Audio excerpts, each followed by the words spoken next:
नमस्कार, capital TV Bihar का खास शो पाटलिपुत्र की पॉलिटिक्स देख रहे हैं आप। मैं हूं आपके साथ पूजा। पीएम मोदी आज बिहार की धरती से जमकर गरजे। पीएम नरेंद्र मोदी बिहार में आज 3 घंटे तक रहे। उन्होंने गया और पूर्णिया में जनसभा की और अपनी जनसभा के जरिए पीएम ने संविधान, भ्रष्टाचार, राम मंदिर और आतंकवाद पर इंडी गठबंधन को जमकर खेला।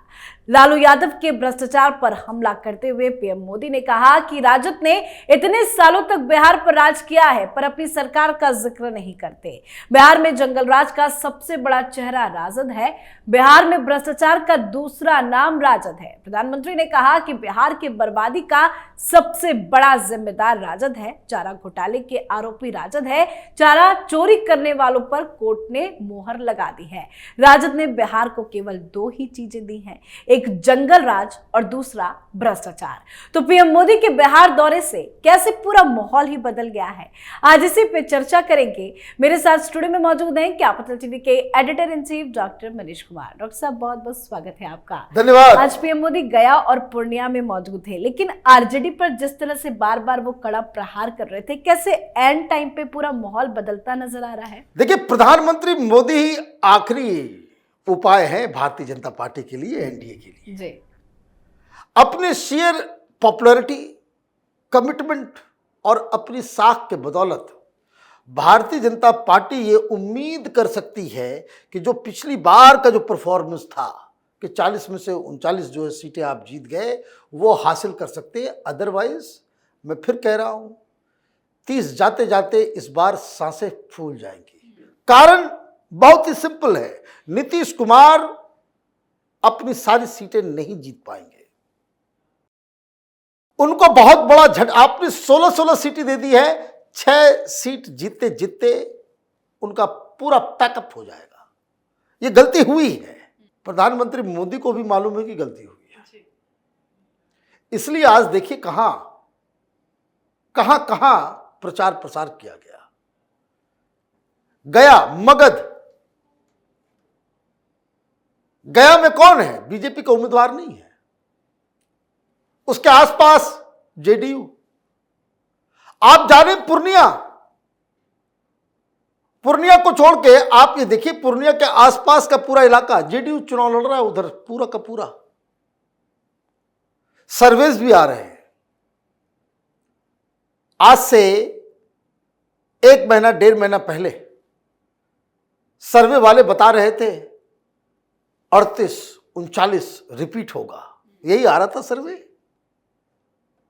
आज सर्वे आ रहा है, कोई 32 दिखा रहा है, कोई 30 दिखा रहा है, कोई 31 दिखा रहा है। क्यों? नॉट बिकॉज ऑफ बीजेपी का सारा 17 का 17 को उम्मीदवार जीतेगा, इसमें कोई डाउट ही नहीं है। चिराग पासवान की भी सारी सीटें आ जाएंगी। भारतीय जनता पार्टी के लोग नीतीश कुमार को वोट नहीं करेंगे और इसीलिए इस चीज को जानते समझते हुए प्रधानमंत्री मोदी ने अपनी रैलियों की संख्या बढ़ाई है। ताबड़तोड़ रैली कर रहे हैं और हर जगह जाकर के वो अपने नाम पे वोट मांग रहे हैं। आज फिर उन्होंने 400 पार की बात कही कि दिल्ली में मुझे जिताओ, मुझे वोट करो, भूल जाओ नीतीश कुमार कौन है, कौन क्या है। तो ये तो होता नहीं। तो एक प्रॉब्लम नीतीश कुमार की जो एंटी इनकम्बेंसी है, उनकी अनपॉपुलरिटी जो है, वो एक बाधक है भारतीय जनता पार्टी को।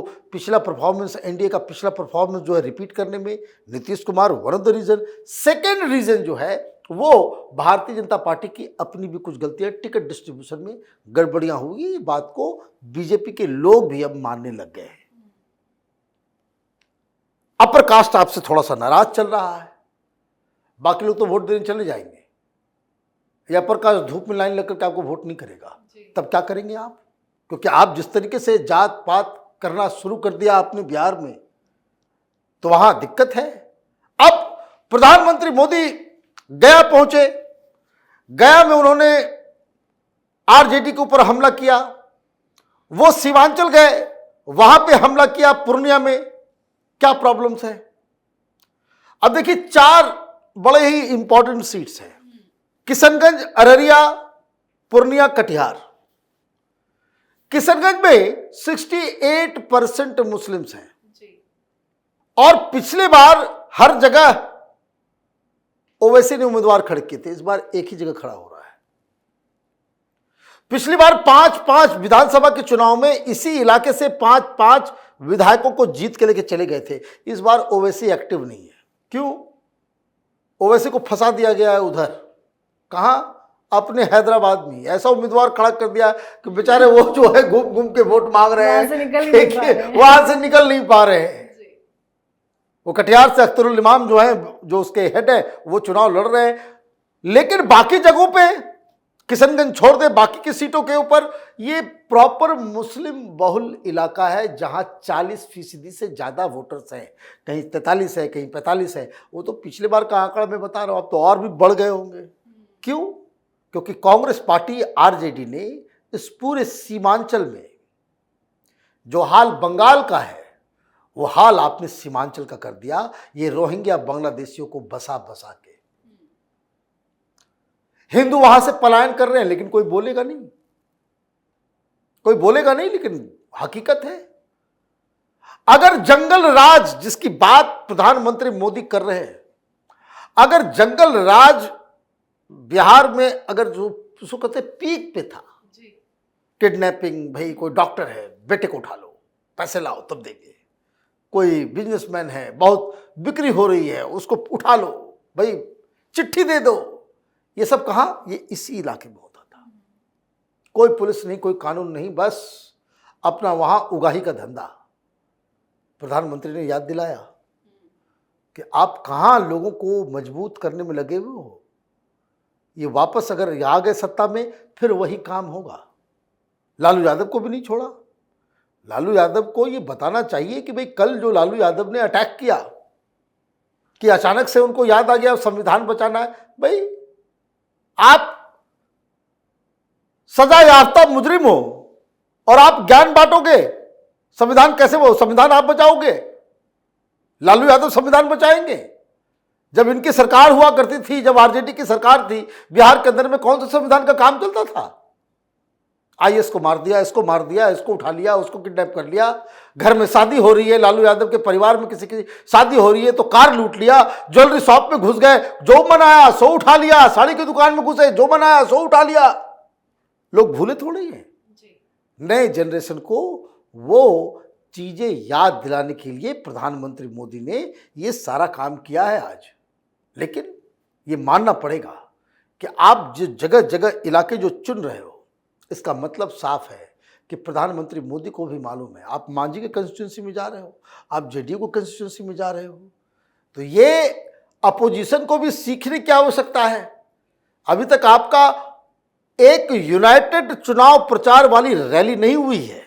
अभी तक सब अपने अपने हिसाब से मैनिफेस्टो निकाल रहा है, अपने अपने हिसाब से ऐलान कर रहा है। राहुल गांधी को बिहार आके तेजस्वी के साथ प्रचार करना चाहिए। बिल्कुल करना चाहिए, जैसे प्रधानमंत्री जेडीयू के लिए कर रहे हैं, मांझी के लिए कर रहे हैं। ये बताता है कि दोनों ही जो सेगमेंट है, एक इंडिया अलायंस, एक एनडीए, दोनों में क्या फर्क है, कौन जीतने के लिए कैंपेन कर रहा है और कौन ये मान चुका है कि अब जीतना बड़ा मुश्किल है। तो इसलिए गाली गलौज और ये वो सारी चीज़ें जो वो चल रही है, मुझे लग रहा है कि बिहार में स्थिति पिछली जैसी तो नहीं है। मैं बार बार इस बात को कह रहा हूँ, कई सारे लोग उससे इत्तेफाक नहीं रख रहे हैं, लेकिन हकीकत यही है कि पिछली बार का जो आंकड़ा है 39 सीटों वाला, ये एनडीए इस बार पूरा नहीं कर पाएगी। कई सारे उसके कारण हैं जो मैं लगातार बता भी रहा हूँ, लेकिन बस एक ही आखिरी रास्ता, ये रास्ता ये प्रधानमंत्री मोदी का प्रचार का रास्ता है। प्रधानमंत्री मोदी अकेले ऐसे व्यक्ति हैं आज के हिंदुस्तान की राजनीति में जो हारी हुई सीट में जाकर के प्रचार कर दे तो वहां भी टर्न अराउंड हो सकता है। बिल्कुल सर, बहुत बहुत धन्यवाद समझाने के लिए। धन्यवाद। तो लोकसभा चुनाव को लेकर पीएम मोदी के बार बार बिहार आगमन से बिहार का सियासी पारा 7वें आसमान पर पहुंच चुका है। प्रधानमंत्री मोदी आज एक बार फिर से बिहार पहुंचे थे। बिहार पहुंचते ही पीएम मोदी फुल फॉर्म में नजर आए। उनके निशाने पर अब कांग्रेस से ज्यादा आरजेडी दिखी। पीएम के दौरे से पूरा माहौल ही बदलता नजर आ रहा है। इस पर आप अपनी राय कमेंट कर लिखें। देखते रहिए कैपिटल टीवी बिहार। नमस्कार।